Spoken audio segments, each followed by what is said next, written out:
Hello YouTube, it's your boy Nathan coming to you to do another recap video.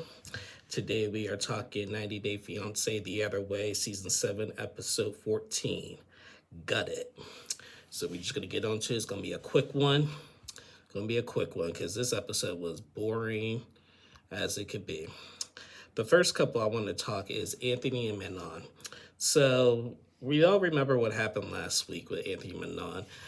Anthony tried to do romantic gestures for Manon by being a mime and everything, and she was embarrassed and she flipped out last week when he tried to do that. Now, a lot of people were actually on Manon's side during that mime. I mean, I was somewhat in the middle of it because, yeah, even though, yes, that is embarrassing, but he's trying. He's trying. I just been like, you know what, that's not the best idea, and it wasn't, but I appreciate you trying. It didn't need to be, like it was. Now, throughout the week, Anthony took to social media defending Manon, and because Manon has really gotten a bad edit this whole season, and he defended his wife, which is great, saying that it's not it's not really all as bad as it looks, and everything. We do have our problems, but we work through them. She is a good mother, and she is a good wife to him, and everything. So I'm glad he took to social media and defended what's going on TV, because yeah, she's gotten a terrible edit, but at the same time, terrible edit or not, she's still a little bit much.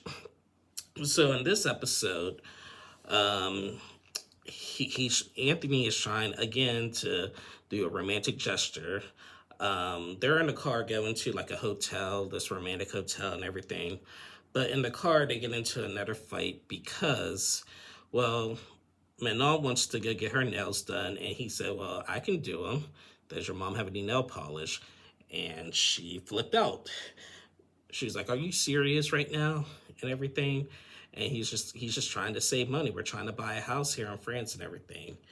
And apparently, and we didn't see this, but apparently earlier in that day, they got into a fight because they were out and about, and Manon wanted to buy something, but she didn't have her wallet. Her purse or whatever, and she asked if Anthony had his wallet and everything, and he lied and said that he didn't, just so Manon wouldn't spend like a lot of money on things. And as they were leaving, he flashed his wallet, and so so of course she's gonna flip out on that. So they got into an argument about that. He was worried that she was going to spend a lot. She says that she wasn't. And then they're just arguing about like, oh, you're not trying to make this work, this and that and everything. He's just like, well, you need to work on how you talk to me. You talk to me like really poorly and everything. And she really does not hear him. Like she really doesn't. But nonetheless, they fight over that. But then they get to this hotel, and it looked like they go into this hotel, and it looked like a sex dungeon, as they called it, or whatever. It's kind of weird. They had like a pole in the room and stuff and everything. Anthony changes into his army uniform because he used to be in the military, and Manon likes a man in uniform. So he started doing sexy poses, and they actually had a romantic night.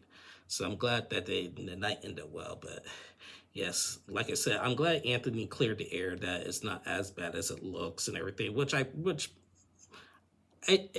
kind of figured that, but still, I see why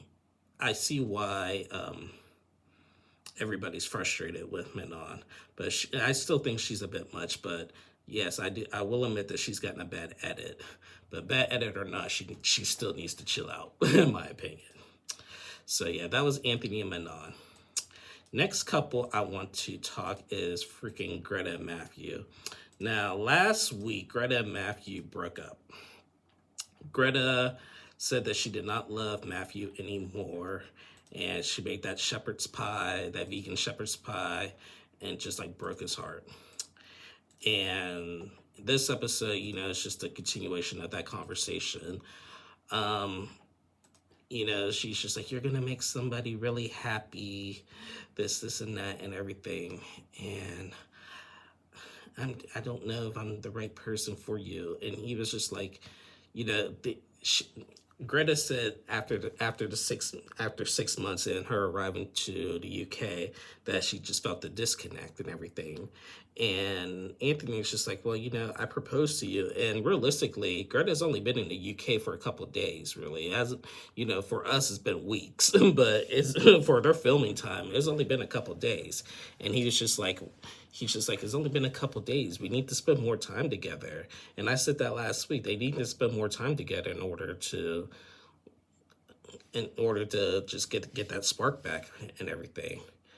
And she's just like crying and just all over the place.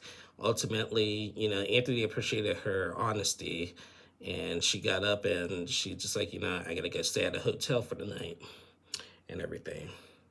So Anthony is just really just taken aback by that, and I feel so bad for him, so bad, because it was just really weird. If you really felt this disconnect, why did you move to the UK and wait a couple of days, and everything's really not going bad? Like, she has a place to stay. Yes, it's with the parents, but the parents are not in the business or anything. They're really supportive with you and everything. Matthew's been treating you with respect. He even went out to try to look for houses and stuff. He's working. Like, this is not all that bad compared to what we've seen on other couples on the other way. It's really not that bad. So I just don't really understand her problem, in my opinion. I know she misses her cat, but still. So I don't know. I really hope that she like works it out. I hope when she's alone at the hotel, she realizes like, oh my, I am alone. Maybe I do love him. I hope she realizes that, because I would hate to see them break up. I mean, I know you can't really force connections and stuff, and you can't really make people love you when they fall out of love with you. It's hard, but it's just when things are just not terrible and you break up over this, it's really depressing, in my opinion. So I really hope they work it out. So yeah, that was great at Matthew. Next couple I want to talk is Chloe and Johnny. So Chloe and Johnny, last week the mother left. Now, like, they want to go and file domestic partnership papers so Chloe can start working in Aruba. And so they go meet with the immigration lawyer, and the lawyer tells them they would either have to get married and things would be done quicker, or she would have to apply for the domestic partnership, and she would have to go back to the U.S. and wait a few months before she could come back. And Chloe was just not thrilled hearing that. She said that's bad news. She was like, her and Johnny's relationship would not last if she had to go back to the States and do long distance, basically. So after hearing all of that news, her and Johnny have a conversation about getting married, possibly. Chloe wants to get married now, and so she could stay there and everything. And Johnny is just like, like, I do love you, Chloe, and I do like could see myself marrying you, but honestly, I don't know if you're ready. And he said it's because of her age. Chloe is 9 years younger than Johnny. And Johnny's like, Chloe, I don't know if you want to still have, like, you want the rest of your life. You still got the rest of your life, and you're still young, and do you still want to party and hang out with friends and do all that stuff? When you're married, you got to settle down a little bit. And she said, I would still like to have, like, a night out every now and again, but I do think I'm ready for marriage. And she kind of got frustrated with him by him pulling up the age. She's like, age is just a number. You can get married whenever you want, like, once you're grown. But he was like, yeah, but you just got to be ready. You just got to be ready. So, and I actually agree with Johnny. I don't think Chloe really is ready for marriage. I do think that she does want to still live that party lifestyle, and she only wants to get married right now so she can stay in Aruba and everything. And I know, like, it sucks not working. Like, I get it. you feel lonely and feel like worthless when you're not working. you, so I get her frustration, but you knew that from the beginning when you went there. A lot of these, I just, I don't, I think what she should have done, I know she was working for her mom, but maybe get like a work from home job, in the States, and keep the job, and then move. A lot of work from home jobs in the U.S. will work with you if you move out of the country and everything. So I think that's what she should have done before she left, quit the job with her mom. She should have got a work from home job, and then move to Aruba, and then she would have had some kind of income because she's still technically working for the United States and not Aruba. I mean, maybe it's not that easy. Correct me if I'm wrong, but I do know a few couples that did that. I know Rebecca and Zia did that because Rebecca had moved to Tunisia temporary, for Zia, and she was able to take her job with her. And Mike and Amena, Mike was able, when he was in Colombia visiting Amena, he was able to work while he was in Colombia. So it is doable. So we'll see if they're a relationship. I don't think they're together. I really don't think Chloe and Johnny are together, but we'll see. So that was Chloe and Johnny. And the last couple I want to talk is freaking Patia and Dylan. Now, Patia and Dylan, unpopular opinion. Before I say my opinion, we seen Patia and Dylan's mom Jo play tennis, and we already know Patia really can't stand Dylan's mom because she calls too much, and there was a lot of he said and she said in the past and everything, and Patia really can't stand her, but they make some kind of truce and they're out playing tennis, and Dylan's mom beat her in tennis, and I was like, good for you, good for you. I'm glad that she beat her. Then they have a conversation about everything, just her calling so much and everything, and like Patia's like debt, $20,000 debt and everything. Dylan's mom suggested that Dylan doesn't sells the property, and Patia doesn't really want that. It's just a lot of blame game because Patia said that it's Dylan's fault that she's in debt a little bit, and she was just like, "How's it his fault? It's his fault again, huh?"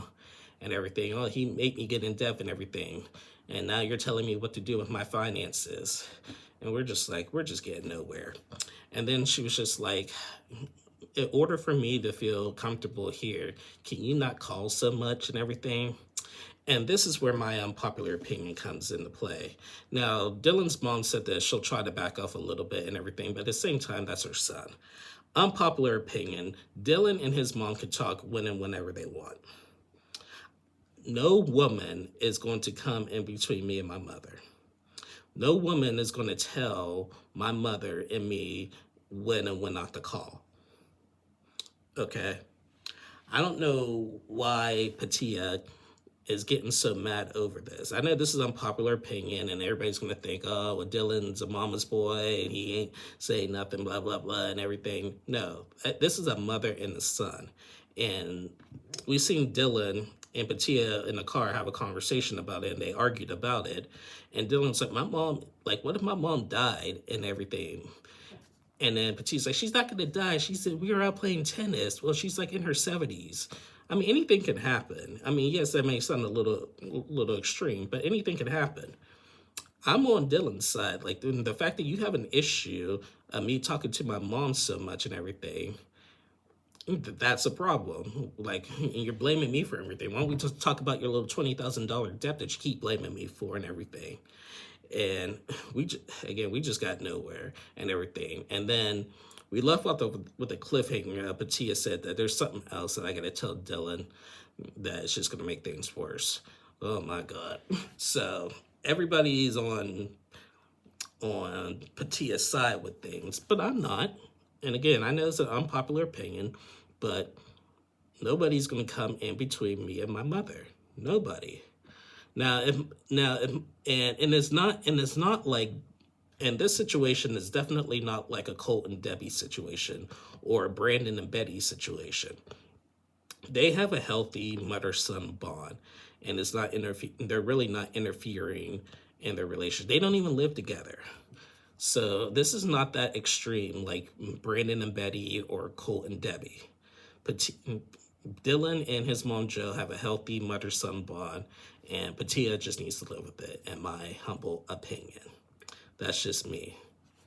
So yeah. So I'm just kind of curious to see what she has to tell him. But we're just getting nowhere. I really don't understand what her issue is, to be honest with you. But yeah, but that was Patia and Dylan. And that was about it. We did not see Jenny and Cement in this episode, or Luke and Madeline in this episode. So yeah. Anyway, guys, yeah, I told you we're going to keep it short today. That is the end of my review. Thank you guys so much for watching. Please like and subscribe to my channel. To all my new subscribers, thank you so much. I hope you guys enjoy my content. This channel is growing and growing. I'm hoping in 2026, like, we get more advanced stuff coming in and everything, so we could grow even more. But I really appreciate you guys' love and support and everything. It was a really good year for the Nathan Tim 2 page, like a really good year. So I really love and appreciate all of you guys. So anyway, I'll be back on next Sunday and Monday to recap before the 90 days. Like I said, by the New Year's, I'm going to try to find some other shows. Like I said, Love on the Spectrum is coming back. Announced that they're coming back in 2026. So when it comes back, I'll recap that show. And yeah, I'm still just watching some other stuff to see what I would like to cover. And instead of just 90-day stuff until Married at First Sight comes back. So until then, I'll see you guys on Sunday and Monday for B90.